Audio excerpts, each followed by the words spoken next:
여러분 안녕하세요. 반갑습니다. 오늘은 9월 17일 수요 성경 공부 시간입니다. 여호수아 본받아 세 번째 시간인데요. 이제 지난 두 주간의 시간을 통해서 여호수아서 서론에 대해서 이제 말씀을 드렸습니다. 크게 두 가지 부분에 대해서 말씀을 드렸죠.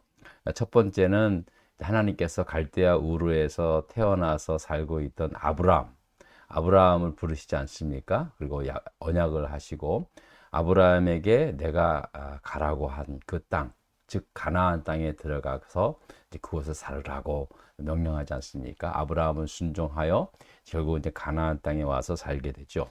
그곳에서 아들 이삭을 낳고 그 아들 이삭은 쌍둥이 두 아들 에서와 야곱을 낳지 않습니까? 그리고 이제 야곱을 낳으면서 야곱 때까지 이제 가나안 땅 여기저기 살면서 이제 그 이스라엘 그 당시엔 이스라엘이 아니죠. 이스라엘은 야곱의 이름, 하나님께서 야곱에게 새로운 이름을 주신 이름이 바로 이스라엘입니다. 야곱까지는 이제 가나안 땅에 이렇게 살고 있었다가 야곱의 아들 그 당시에 요셉이었죠. 요셉 막내 아들 요셉이 그 사악한 형들에 의해서 애굽의 종으로 팔려가지 않습니까? 그렇지만 하나님께서는 그 요셉을 애굽의 총리가 되게 함으로 말미암아 이제 바로 왕의 아주 큰 신임을 얻게 되죠. 자, 그리고 난 다음에 그 지역에 아주 심한 바로 왕이 꾼 꿈대로 심한 가뭄이 7년 동안이 계속되니까 가나안 땅에 살고 있던 그 지역이니까 애굽의 위쪽인 가나안 땅에 살고 있던 이제 야곱의 그 70여 명의 가족들도 도저히 이제 살 수가 없는 상황에서 애굽의 양식을 얻으러 구하러 왔다가 자기 동생 자기네들이 노예로 파는 그 요셉을 만나지 않습니까? 결국 모든 것들을 다 화해하고 이 모든 것들이 하나님께서 다 계획하신 대로 하나님께서 미리 앞서 나를 보내신 것이라고 요셉이 형들을 위로하고 이제 야곱의 가족들 남아있는 그 당시에 야곱도 있었습니다. 아버지 야곱부터 시작해가지고 다 이제 형제들 모든 가족들을 다 초청 이민을 하지 않습니까? 한 70여 명이 왔습니다. 그래서 애굽의 기름진 고센 땅에서 이제 이스라엘 그 가족들이죠. 그 당시에는 뭐 가족들에 불과하죠. 그래서 살게 됩니다. 자, 그리고 나서 400여 년이 흐르면서 어떻게 됩니까? 그 땅에 살고 있었던 이스라엘 그 가족들이 거대한 민족을 형성하게 됩니다. 애굽 사람들이 두려울 정도로 너무나도 많이 이렇게 번성을 하니까는 이제 급기야 이 애굽 왕 바로가 이제 이스라엘 백성들이 더 이상 그 이제 인구가 많아지지 않도록 아주 큰 핍박을 가하죠. 막 그냥 고의 노역을 시키고 막 그냥 굉장한 그 핍박을 가하게 됩니다. 이제 뭐 결국은 더 이상 이스라엘 백성들이 애굽 땅에 살지 못할 정도의 어떤 그런 고통을 당하게 되니까 하나님께서 그 아브라함과 이삭과 야곱에게 하신 언약들을 돌아보지 않습니까? 그리고 지도자 모세를 보내서 이스라엘 백성들을 이제 애굽에서 탈출하여 나오게 합니다. 그래서 출애굽시킵니다. 그래서 그 홍해 바다를 건너서 광야에서 40년을 살게 하죠. 그 이유는 애굽에서 이제 가나안 땅까지 걸어서 장정이면 2주간, 그다음에 아이들 아녀자 뭐 다 하면 한 달이면 충분히 갈 수 있는 거리를 갔다가 40년 동안 광야에서 이제 살게 합니다. 그 이유는 가장 큰 이유는 이제 앞으로 하나님만을 믿는 백성으로 살아야 되는데 그동안 여러분 400여 년 동안 애굽에서 살게 됐습니다. 그러니까 애굽에 살면서 애굽의 모든 문화, 관습, 또 애굽 당시 사람들이 믿었던 그런 우상들, 신들, 그런 어떤 모든 것들을 갖다가 이제 광야에서 다 물을 빼는 거죠. 물을 애굽에서 그 물들었던 그런 모든 것들을 다 철저하게 하나님 백성으로 살아가야 하는 그 삶을 광야에서 철저하게 훈련시킨 거예요. 그래서 광야에서 모세를 통해서 장막을 만들게 해서 그곳에서 어떻게 하나님 앞에 제사를 드리는지 그 제사하는 것, 그 이동식 텐트를 만들어서 가는 곳곳마다 하나님 앞에 예배하는 예배의 백성으로 훈련시키지 않습니까? 그래서 40년 동안 그렇게 훈련시키는 거예요. 그리고 난 다음에 드디어 이제 모세가 죽고 난 다음에 여호수아를 통해서 하나님께서 드디어 약속하신 그 요단강 너머의 가나안 땅을 들어가기에 앞선 그때까지 이제 그 전까지의 그 서론, 이 배경이 중요하다는 거예요. 여러분, 이게 굉장히 중요한 것은요. 앞으로 이제 여호수아서를 공부하면서 이 같은 사실들을 염두하는 거예요. 역사적 배경을 염두하는 것이 굉장히 중요하다라는 사실을 여러분들에게 재차 강조해서 말씀을 드리는 것이고요. 자, 그리고 참고로 여호수아가 이스라엘 백성들을 이끌고 가나안 땅으로 들어갔을 때의 시기가 약 BC, 그러니까 BC 기원전 한 1400에서 1500년 가량이 됩니다. 예? 그런데 요때 요 시기가 바로 우리나라에 속하면 우리나라 고조선 초창기 때의 그 시대를 말하고요. 그 다음에 우리가 잘 알고 있는 중국에는 갑골 문자로 유명한 은나라 때의 그 시기와 맞물려 있다는 것을 여러분들이 그냥 염두에 두시면 될 것 같습니다. 자, 이제 본격적으로 여호수아서 1장을 보시면은요. 이제 처음에 1절을 보시면 위대한 지도자 모세가 죽은 다음에 이제 하나님께서 이제 여호수아에게 새 지도자가 된 여호수아에게 명령을 하지 않습니까? 자, 그런데 이 말씀이 이미 이제 앞서 말씀을 드린 대로 자, 신명기 34장 9절을 좀 보도록 하겠습니다.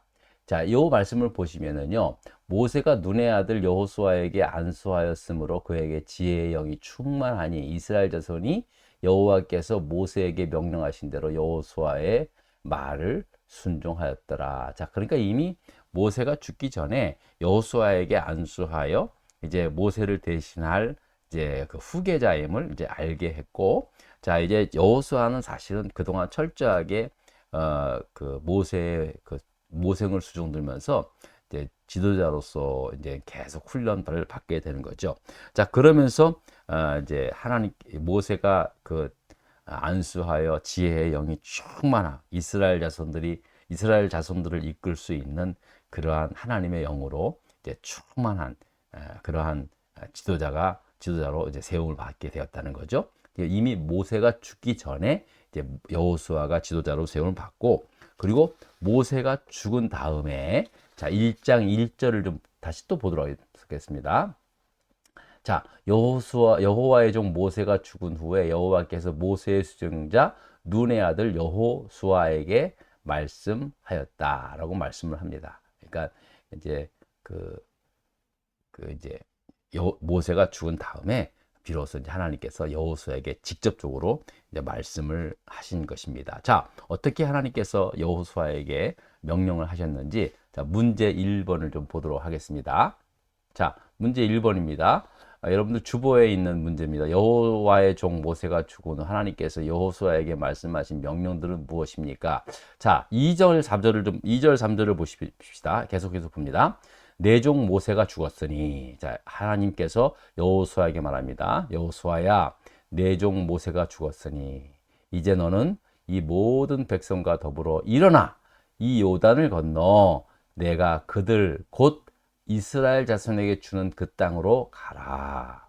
하나님께서 이스라엘 자손에게 약속하신 주는 그 땅으로 가라는 거예요. 내가 모세에게 말한 바와 같이 너희 발바닥으로 밟는 모든 곳은 모두 내가 너희에게 주었다라고 말씀을 하고 있습니다. 자, 그러니까 이미 이제 하나님께서 모세를 통해서 너희가 발바닥으로 밟는 모든 것을 내가 주겠다라고 말씀을 하셨고, 하나님께서는 그 가나안 땅을 이미 아브라함, 이삭, 야곱 그 조상들에게 약속하신 땅이고, 또 모세를 통하여 알려주신 그 땅이니까 이제 지금 이제 요단강 앞에 있는 거예요. 이제 요단강을 건너고 난 다음에 본격적으로 가나안 땅이 시작되니까 그곳에서 들어가라, 걱정하지 말고 들어가라라고 그렇게 말씀을 합니다. 자, 이미 가나안 땅에는요, 이제 그 가나안 7족속이라고 부르는 족속들이 살고 있었고요. 또 이들 중에는 여러분들이 유명한 이제 곧 나오겠지만 여리고성, 그리고 또 아이성과 같은 그런 성을 갖춰준 그런 족속들도 있었습니다. 자, 그런데 하나님께서 그 땅 요단강 그 강을 건넌 건넌 후에 펼쳐지는 그 가나안 땅을 갖다가 이스라엘 자손에게 주었으니까 그 땅을 정복하고 너희 12지파에게 분배하여 하나님 백성으로 살게 하라 라고 그렇게 명령을 하게 된 것입니다. 자, 그런데 이 같은 하나님의 명령을 갖다가 오늘날 우리들의 어떤 사고, 그러니까 우리들의 가지고 있는 어떤 판단, 이것을 가지고 이제 이해를 하려고 하면 굉장히 안 좋은 거 여러분 아시죠? 왜냐하면요, 그 당시에 이스라엘 자손들에게 입장에서 봤을 때는요, 이제 가나안 정복 전쟁으로 보잖아요. 가나안 정복 전쟁을 통해서 하나님께서 약속하신 그 언약의 땅을 들어가는 것이고, 또 하나님께서 이스라엘 자손에게 주시겠다고 하는 그 약속의 말씀들을 이루는 그러한 것이 바로 이제 가나안 정복 전쟁으로 우리가 볼 수 있습니다. 자, 그런데 또 그 가나안 땅에 이미 살고 있었던 가나안 7족속의 입장에서 봤을 때는요, 침략 전쟁 아니겠습니까? 저들이 이제 더 들어와서 우리들을 다 내쫓고 이렇게 자기들이 정복해서 살게 한다. 뭐 이런 식으로 이렇게 볼 수 있다는 거죠. 자, 그런데 생각보다 이런 많은 사람들이 이런 식으로 또 생각을 하는 경우가 있어요. 뭐 하나님께서 그 주시려면은 전쟁하지 말고 이제 그 뭐 이런 식으로 또 막 생각을 해가지고, 야, 이게 무슨 가나안 정복 전쟁이 무슨 정복 전쟁이냐, 침략 전쟁이지, 이렇게 막 또 성경 말씀을 또 이렇게 공격하는 그런 사람들도 있고, 또 여러분들이 또 성경을 가만히 읽어보면은요, 야, 이거 뭐 하나님께서 왜 이렇게 전쟁을 좋아하시는가? 실제로 여호와라는 말씀이 전쟁의 신이라는 또 의미가 또 있거든요. 그런데 여러분, 이것들 갖다가 영적으로 좀 이렇게 보셔야 돼요. 오늘날 이렇게 하나님께서 약속하시겠다 하는 이런 것들을 갖다가 우리에게도 좀 영적으로 좀 이렇게 좀 해석할 수 있는 그러한 능력을 좀 가지고 있어요. 생각을 좀 가지고 있어야 한다는 것이죠. 무조건 무슨 뭐 성경에서 막 정복하고 막 다 죽이고 뭐 없애라 이런 것들을 막 고지고대로 그렇게 이제 오늘날 어떤 잣대로 그렇게 읽어서는 좀 위험하다라는 사실을 여러분들이 먼저 이렇게 그렇게 아시고 염두에 두시고 그렇게 이제 계속해서 보시기를 바랍니다. 자, 중요한 말씀, 오늘 이제 주제가 되는 말씀인데요. 4절을 보십시오. 하나님께서 여호수아에게 이제 어떤 지역을 주시겠다고 약속을 하시는데요. 자, 4절을 좀 보겠습니다. 자, 4절 말씀 보겠습니다.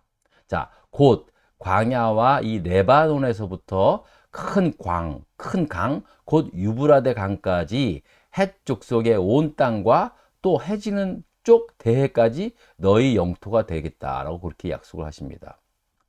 자, 이거 보세요. 그러니까 하나님께서 말씀하신 거는요, 가나안 땅 요 내부가 아니었어요. 사실은 처음에 여호수아에게 약속하신 땅은요, 레바논에서부터 시작해가지고 유브라데 강까지, 또 해지는 저 대까지, 히타이트라 그러거든요. 성경에 말하면 헷 족속이잖아. 헷 족속. 이게 나중에 이 히타이트 그 족속이 철기 문명을 일으킨 거대한 하나의 어떤 문명 국가로서 큰 그 국가가 됩니다. 그 당시에 여러분들 물론 그 전에 있었지만은 그 당시에 세계 문명의 발상지가 어디였는가? 자, 한번 지도를 잠깐 보겠습니다. 자, 여러분 보십시다. 자, 제일 첫 번째 그 문명 메소포타미아 문명이죠. 요거 상식에 잘 나오죠. 4대 문명, 메소포타미아 문명, 이집트 문명, 인더스 문명, 황하 문명, 이 4대 문명이 나오는데 제일 첫 번째 문명이 바로 메소포타미아 문명입니다. 이 당시에 이 유프라테스 강과 티그리스 강, 요 지역, 여기가 메소포타미아 문명의 발상지거든요. 바로 이 발상지의 중심이 우루입니다. 우루. 바로 그 아브라함이 이 메소포타미아 문명의 발상지였던 이 갈대아 우르라는 곳이 바로 요 지역을 말하거든요. 화살표 보이시죠? 여기서 태어났습니다. 그리고 여기서 자랐습니다. 그래서 그랬던 아브라함을 갖다가 이제 하나님께서 부르셔서 요 가나안 지역, 요 이스라엘 있는 요 가나안 땅에 와서 살게 했다는 거죠. 자, 그 당시에 그러니까는요, 이 하나님께서 여호수아에게 주시겠다고 약속하신 이 땅을 보면은요, 이 유브라데 이 강부터 시작해가지고 이 해지는 요쪽 지역이요. 예? 이 지역까지 다 주겠다는 거예요. 그러니까 지금 이 문명을 보면은요, 해족속이라고 하는 것도 여기도 나중에 지금의 터키 지역을 말하거든요. 그러니까 이 철기 문명, 지금 4대 문명 발상지는 아니지만 나중에 그 후대에 철기 문명 발상지가 요 히타이트 해족속이거든요. 그러니까 여기까지 다 주겠다는 거예요. 그러면 이게 무슨 말이냐면, 자, 보십시다. 자, 이제 저 얼굴 좀 보십시다. 그러니까 하나님께서 처음에 여호수아서 1장 4절에 여호수아에게 여호수아에게 하나님께서 주시겠다고 약속하신 땅은요, 그 가나안 땅 저 지역 말하는 것이 아니라 그 이 4절만 보면은요, 그 당시에 세계관으로 봤을 때 전 세계를 말하는 겁니다. 왜냐하면 메소포타 문명과 또 이쪽에 이집트 문명, 그 당시에 3대 세계를 말하면은요, 메소포타미아, 이집트, 그 다음에 히타이트, 나중에 철기 문명이 일으킨 그 세 문명이 사실은 전 세계로 말할 수 있는 그런 곳이거든요. 그러니까 하나님께서 지금 여호수아 1장 4절의 말씀을 보면은요, 하나님께서 여호수아에게 주시겠다고 하신 약속의 땅은요, 사실은 전 세계, 그 당시 오늘로 말하면 전 세계의 땅을 다 너에게 주겠다. 그러니까 이 말은 뭐냐면은, 네가 다 전 세계를 정복해가지고 알렉산더 같은 그런 대왕을 만들겠다, 그 말이 아니라 너와 너의 민족을 통해서 하나님께서 통치하고 있는 모든 세상을 하나님께서 너와 내 민족을 통해서 다스리겠다라고 하는 그 약속입니다. 오늘날로 말하면 하나님께서 저와 여러분들을 통해서 예수 그리스도를 믿어 하나님의 자녀된 사람들을 통해서 모든 세계에 복음을 전하, 하나님의 통치가, 하나님의 그 은혜, 하나님의 그 놀라운 그 구원의 은혜로 다스리는 그러한 나라가 되게 하겠다라고 하시는 그 약속의 말씀이라는 거예요. 그러니까 여호수아서 1장 4절의 말씀은요, 너희는 가서 사마리아와 온 유대와 땅끝까지 이르러 내 복음의 증인이 되리라. 이 약속의 말씀과 똑같은 말씀인 거예요. 무슨 말인지 알겠죠? 예루살렘과 온 유대와 사마리아와 땅끝까지, 그 당시에 땅끝은 스페인 지역을 말하거든요. 그러니까 땅끝까지 이르러 내 증인이 되게 하였다. 요 말씀이 바로 여호수아서 오늘 1장 4절, 하나님께서 1장 4절의 말씀을 보시면, 다시 한번 보시면은 곧 광야와 이 레바논에서부터 큰 강, 곧 유브라데 강까지 해쪽 속의 온 땅과 해쪽 속 히타이트, 곧 이제 철기 문명까지 말하는 거죠. 해쪽 속의 온 땅과 또 해지는 쪽 대해까지 너희 영토가 되리라. 이 말씀이 곧 그 말씀이라는 거예요. 내가 택한 나의 백성 이스라엘 백성들을 통해서 온 세계에 하나님이 통치하는 나라가 하나님께서 통치하는 나라로 만들어 주겠다라는 그런 약속의 말씀인 것입니다. 그러니까 사람들이 그렇게 생각하듯이 이스라엘 민족만 이뻐해가지고 하나님께서 내 백성, 이스라엘 백성들을 나를 믿는 하나님의 백성들만 삼고 나머지는 다 그냥 없애겠다. 그런 말씀이 아니라, 원래 하나님께서 이스라엘 백성들을 택해서 이스라엘 백성들을 하나님의 백성으로 만든 가장 큰 이유는 뭐냐면, 이 백성들로 하여금 온 세계에 하나님의 은혜가 되는, 하나님의 말씀으로 통치하는 나라로 다스리겠다. 이 백성을 통해 살아계신 하나님을 알게 하고, 이 백성을 통하여 인간이 살아계신 하나님께 예배할 수 있는 그러한 나라로 만들어 주겠다라고 해서 하나님께서 이스라엘 백성을 택하신 것이죠. 저와 여러분들을 택하여 온 땅끝까지 이르러 복음의 증인으로 만들어 주시겠다고 하시는 하나님의 약속과 똑같은 그러한 의미로 여호수아에게 말씀을 하셨다라는 것입니다. 그러니까 여러분, 이 여호수아서 1장은요, 사도행전의 1장과 똑같은 그러한 그 맥락을 가지고 있다라고 그렇게 여러분 보시면 되겠습니다. 자, 오늘 여호수아서 1장의 핵심은 바로 이겁니다. 1장 4절의 이 말씀의 뜻은 곧 사도행전에 말씀하고 있는 예루살렘과 온 유대와 사마리아와 땅끝까지 이르러 내 증인이 되리라. 이 말씀과 일맥상통하고 있다라고 하는 요것을 잘 기억하시고 여호수아서의 말씀을 공부하시면 될 것 같습니다. 여러분 오늘도 함께 해주셔서 정말 고맙습니다. 또 다음 주에 또 뵙겠습니다. 건강하시고요.